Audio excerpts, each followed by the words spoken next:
is there a possibility that down the track a full court could be included, a second half court, just to kind of balance, give a bit more play space as opposed to all that parking at a site that's located within a neighborhood and is not too far away from Ion Stop?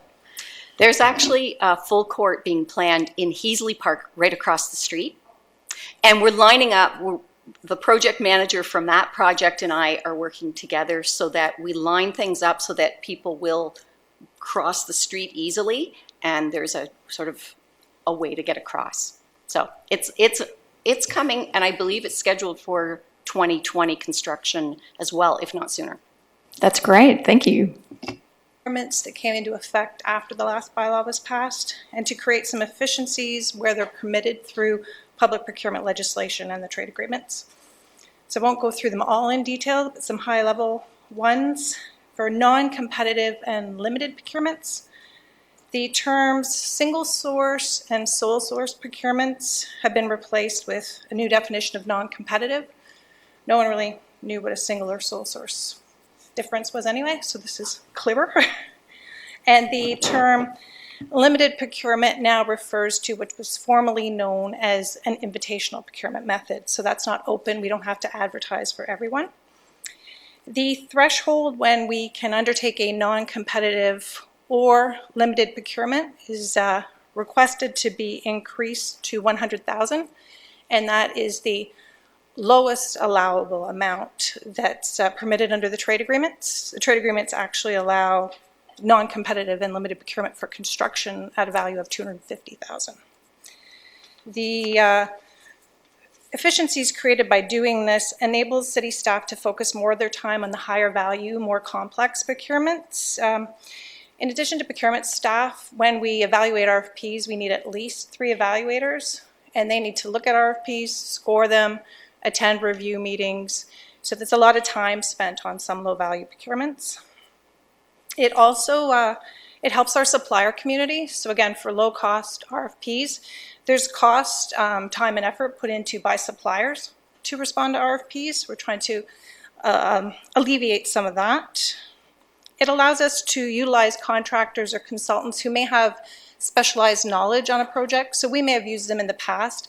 We might have a smaller add-on work, but in the past we would have to competitively procure that, and we may not get the same consultant, and then we're duplicating costs. So we've already paid them for some of their expertise. In addition to that, it allows us to investigate grant opportunities where full procurement process sometimes would be too long.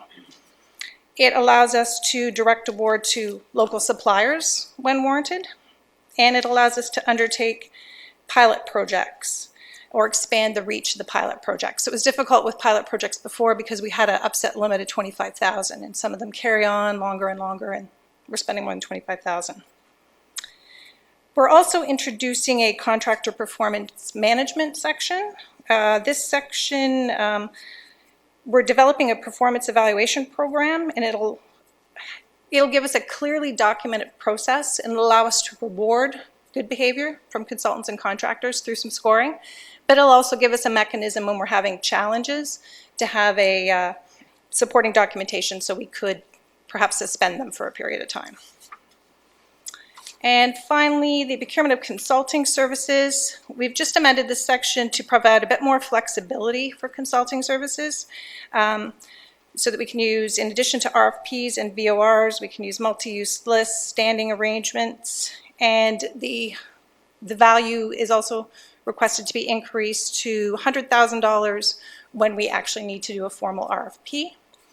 The prior bylaw introduced flexibility to use qualifications-based selection process, and we're requesting that that remain. It's important to have flexibility for the different types of projects. The Action Sports Parks was actually an example of when we used qualifications-based selection because we didn't know the scope when we hired them.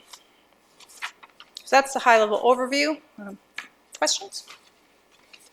Thank you very much. Questions? Councillor Bodley. Through Chair Henry, I noted or is excited to see that there was going to be a comment or something added in there around sustainable procurement. And when I look at it, I don't want to say I got less excited, but maybe I will say that it's a little broad, I guess, in terms of what it says. It just says that its departments, divisions, sections of the city are encouraged to consider it. And I wonder if going forward, not necessarily today, but I wonder if going forward there can be a little bit more teeth put into that as we see sustainability emerging as a significant part of our strategic planning, and what maybe that might look like, or if it was considered. It is something that we can look at moving forward. The goal now is to tie in with. They are complicated to do when you don't know how to do them the first time, to do them well. Other questions from members of council? Seeing none, there's just one observation I had that I'd like to have tied into the recommendation. In the bylaw text itself, one of the recitals, the whereas statements, was misaligned from language in the principles section. It talked about our responsibility to find the best value for the taxpayer. Of course, our money comes from many different sources, and we are more than just taxpayers. In fact, when the city spends money, we spend public money. And the principles section in the body of the bylaw actually reflects that. That we're seeking best value for the city, not for whoever wrote the biggest check. So I think I would like staff, when they bring us the bylaw to approve next week, to revise that whereas language to include that it's the best value for public money rather than for the taxpayer. If people are fine with that, I'll look for someone to move it. Mayor Jaworski, seconded by who haven't I gotten recently? Councillor Hammer. Any further discussion? Seeing none, all those in favor? That's carried. Next up, asset management, city utilities report cards. I think we got the big presentation last month, so nothing here, but are there questions based on review of the utilities report cards from council? Councillor Bartley? Don't worry, you don't have to go that high. I can see the hand. I'm looking for it. It's just for the mayor. Sorry, through you, Chair Henry. Lost my train of thought.